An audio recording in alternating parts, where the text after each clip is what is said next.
Hello, good morning. Welcome to the new space. Yes, it's a fireplace shot. It's a fireplace shot. We're going to try this for now and see what happens. Yeah. Okay, so we are on the Daily Stoic. The date is March 17th, March 17th. St. Patrick's Day. You are dressed up for it, and I am not. Okay, the name of today's entry is The Beauty of Choice. Mm-hmm. It begins with a quote by Epictetus. You are not your body and hairstyle, but your capacity for choosing well. If your choices are beautiful, so too will you be.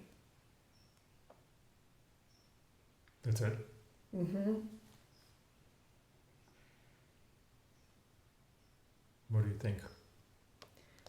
You are not your body and hairstyle. I love that he pulled hairstyle out as its own thing.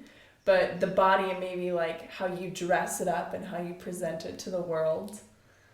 Well, really, in theory, hair is like just your old body or something. So he's like separating it. Like, it's not alive, really. It's growing, but it's not really alive. So it's like, but you spend all this time on it or something. Right, and you spending time on it is to present it a certain way to the world. And so it's like sort of like your style and the status and all of your things that you have, everything you sort of build around your identity and your reputation. So you are not that, nor are you the actual body. And I like what he says that we are, we are your capacity for choosing well. You have capacity of choosing well? Like you are not your body. What you are is your capacity Ability to choose. for choosing well. Or just choosing the well. You can also Yes. choose well. You have the ability to choose well. Uh-huh. Yeah. Also, but you also have ability to choose not so well. Yes. But you do have choosing. but you do have the well one as well. So there's always an option to choose well. Yeah. Yes, and I agree with you that what you are then, what I am, if I'm not my body, which is difficult to parse through, but I'm not my body and I'm not my hairstyle. I am my capacity for choice. I am the thing that actually chooses something. But I am not any of the manifestations. Like I'm not any of the body or anything out in the world. Yeah, that's cool. So you are only the thing that chooses, but what the chosen thing will become, you have no control over that again, or something. I think I'm following you. But there's always a choice to choose again to not to do that if it's going not the way you want it. Like life is this like delicate back and forth between I get to choose what to order at the restaurant, but I don't get to choose whether they mess up my order.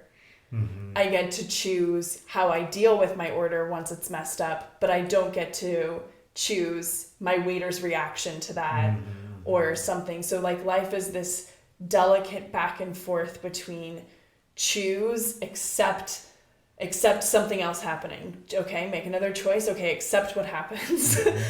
And so then what it's saying I am fundamentally is the ability to choose. And then what you're saying is, yes, you can choose well and you can also choose poorly. Yeah. And you are that mechanism. So I gotta be careful during the choosing process to make sure that I'm choosing well instead of poorly. Right, because, I love this. Okay, we're going to pull it back to Epictetus. Because if your choices are beautiful, so too will you be. So you don't need to take care of the hair and then all of this. Your beauty will be by the choices, by the well choices, the good choices, or I don't want to call them good, Yeah. but the beautiful choices that you make. I really like this quote. This quote feels kind of like tattoo worthy to me a little bit. You know what I mean? Like someone would just like have it on across their collarbone or something. Or like on their lower back, you know. Like a tramp stamp. Yeah, like a tramp stamp. Yeah, just the Epictetus quote. That's awesome. Okay, I'm ready for Ryan. Let's do it. Yeah? Okay, here's what Ryan Holiday has to say. It's that line in the movie Fight Club. You are not your job. You're not how much money you have in the bank. You are not the car you drive. You're not the contents of your wallet. Obviously, our friend Epictetus never saw that movie or read the book, but apparently the consumerism of the 1990s existed in ancient Rome, too. It's easy to confuse the image we present to the world for who we actually are, especially when media messaging deliberately blurs that distinction. You might look beautiful today, but if that was the result of vain obsession in the mirror this morning, the Stoics would ask, are you actually beautiful? A body built from hard work is admirable. A body built to impress gym rats is not. That's what the Stoics urge us to consider. Not how things appear, but what effort, activity, and choices they are a result of.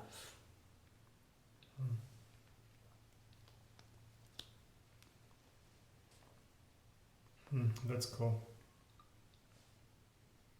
Yeah, he went through like totally like several different ways of looking at it, but yeah, very cool. Choices.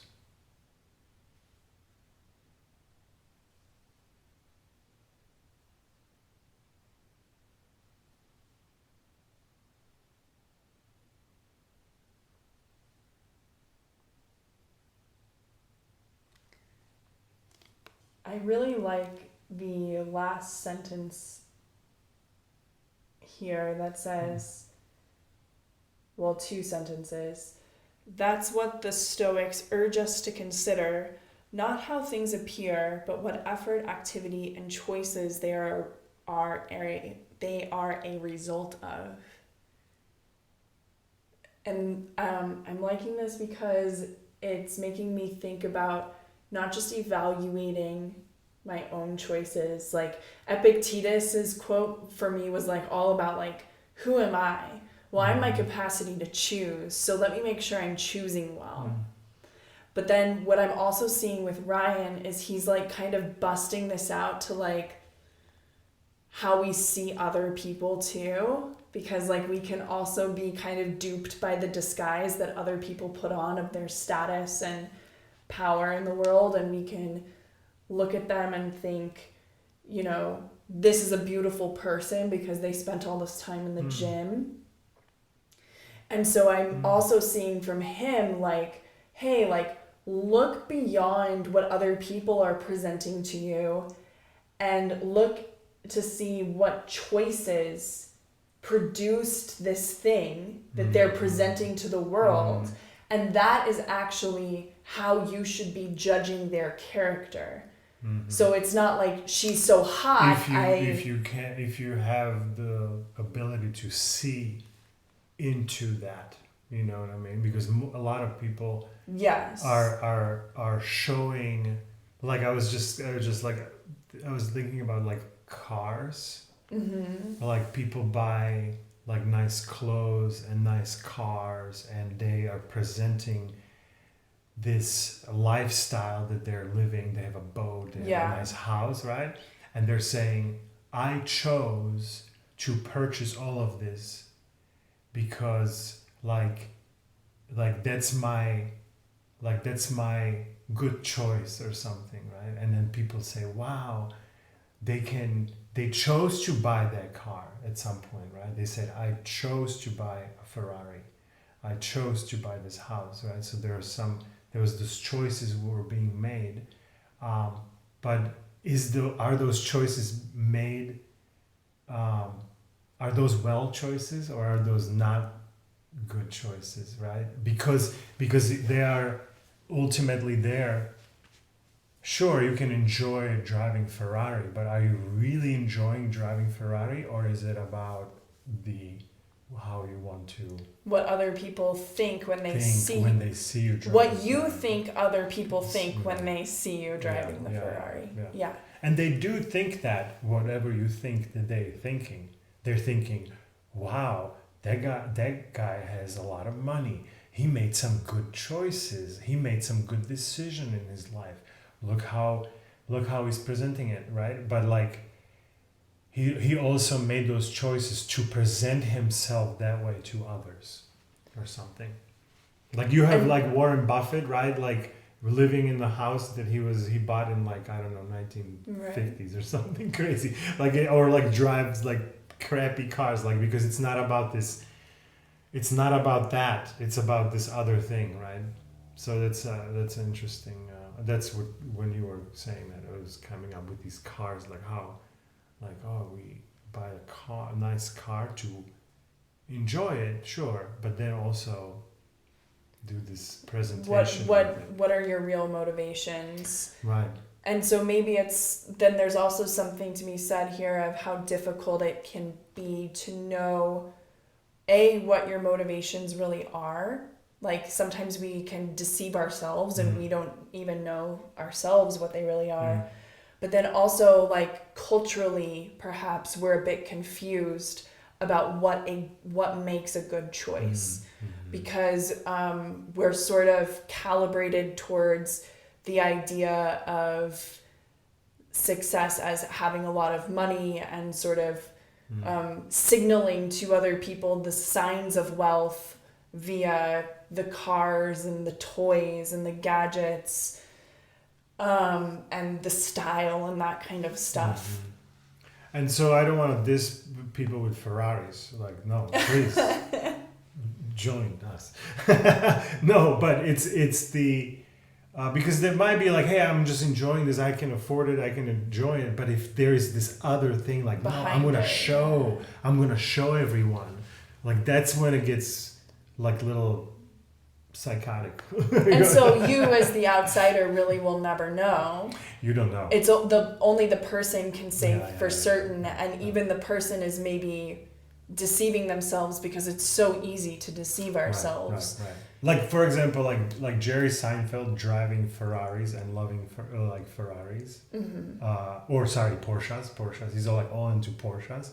So it's like, yeah, that's his like thing. He's not showing off, right? His like I don't see him being the guy who's like showing off with his thing. He's just like, no, I just love these cars. Like he's got 3 of them or something. You know what I mean? So it's like it's a different reason why he purchased those cars, or I believe that he purchased them for that reason and not for the reason of like I want to show up at my valet with a Porsche. Sure. You know. And what we're saying is that I didn't do it for status. We don't know that people always hide their intention for status. Sure. And so, yeah, it's impossible to say without being the person. Everyone does it. Yeah.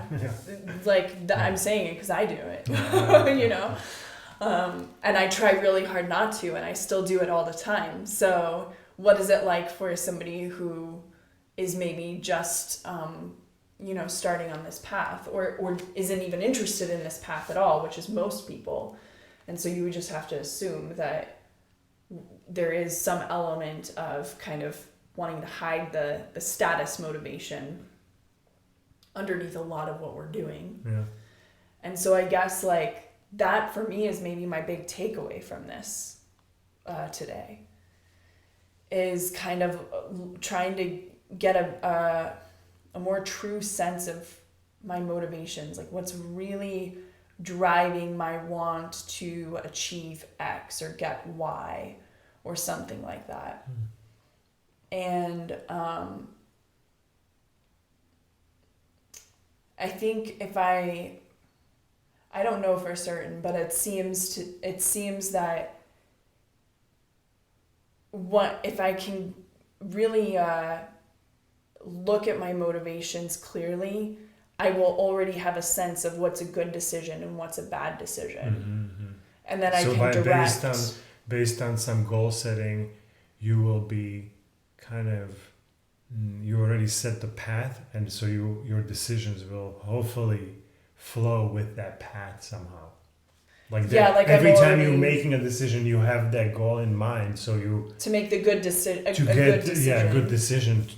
And why is it good? Because you set that goal that you want, and you think of that goal as a good goal, to achieve or something. Yeah. That's great. Yeah, because like I wanted to say like my takeaway is I'm gonna pay more attention of when I'm making choices, right? But then I go like, well, yeah, but that's like a super tedious type of process, right? Like you make hundreds of choices a day, right? Even like coffee, tea. Like, do I really want a coffee? Do I really want a tea? Like, I don't want to do that to myself. That's too crazy. But and then as I was thinking about this, you were actually saying this other way to do it of like, no. Like, the way I do it is like I set a goal in the future, and now all of my choices or decisions are aligned with that thing somehow, and so now it's much easier to make those choices. You don't have to think about them so much. Oh, should I do this? Should I do that? Like, no, I'm doing that, which I'm going that way towards that goal or something. Like it seems like it just seems like an easier time with making decisions is to have some sort of a goal. Then these decisions in here will be more aligned or just easier to make or something, versus like, well, I don't know what to do next. Yeah. If I don't have a goal, like how am I knowing what to do next? Yeah. Well, I could think this is the right thing, but it could be the wrong thing because I don't see enough in there, and I'm not making that decision based on some future goal. So now it's this like very nervous decision making type of feel to it or something. Yeah. Okay. It's interesting that you're like, you caught like a goal in what I was saying, because like maybe I did manufacture it around a goal, but I didn't even think it was like a goal necessarily. Mm-hmm. So like, can we like put it into that framework and see if I'm like understanding you? Like the goal would be like, I want to be the type of person who makes good decisions. And then now I have this overarching goal. This is like me putting like my idea into the framework of like having a goal that you're talking about that you heard. I was mostly thinking like a specific goal, like, hey, I want to, have yoga in your living room. You want 10,000 clients in the next 2 years, right? And so like, now anything you do for the yoga in your living room is kind of like, oh, I need to make a decision. Should I advertise or should I not advertise? Well, if I want to get those people, the more people, I'm going to probably have to try to do some advertisement or something. So now the choice is like, yeah, I should go. So it's the goal is helping you to pull you in certain ways through that decision making, and then it seems easier or like less stressful to make those decisions. And so with like the good decision and bad decision elements here, like, I don't know, to me in that scenario, it sounds like you need to be using that even when you're setting that initial goal of because I'm talking about motivations too, right? Of like, well, why do I want the things that I want? Mm-hmm. So then it's like that initial goal of like, let's say I want 10,000 clients on yoga in your living room. Like my personal challenge with goal setting is always like, well, what is this goal supposed to be? And so with that, I would want to like take a look at like, okay, well, like what are my motivations here? And then if I decide that like, yes, this is, let's say, because we're kind of talking about like well choices or not well choices, like, okay, this is something that's good. Let me now, what you're talking about, direct all my actions toward it. And then that way it gives me like kind of a decision-making rubric, I guess, along the way. But then this like idea of like making good choices or bad choices seems to me to be sort of at that level of like setting that top level goal. Top level goal. Yeah. Now you can still, in theory, not have a goal and still be making good choices by like doing a lot of analytical work during the like, should I go A or B? And you're like, okay, A, go as deep as you can with what you have, right? Go deep as you can on the B, and then that analytical drilling, essentially, something comes up on top as the right choice, right? So you're still using whatever tools you have. Maybe you don't have a goal, but you did the analytical work, which helped you to then navigate you to make the right or smart choices. Yeah. Now, will it work out? Now that's that whole thing of like, you made that choice and now you're like, okay, like I did best I could. I made the choice. I made the decision. Now the river's going to flow this way. But now I got to be like, okay, now I need to observe for a little bit if it's flowing the way I really want. And if it's not, adjustments. Yeah, you let life play. It's like that volley that we were talking of like, hey, I make a choice, life reacts. I have to accept it. Make a different choice, life reacts. I accept it. Mm-hmm. So yeah, for sure. And also to what you were like, I wouldn't want to go through my day either being like, okay, now I need to really think about how I'm making the choice between tea or coffee or something like that. Yeah, that's I feel like much.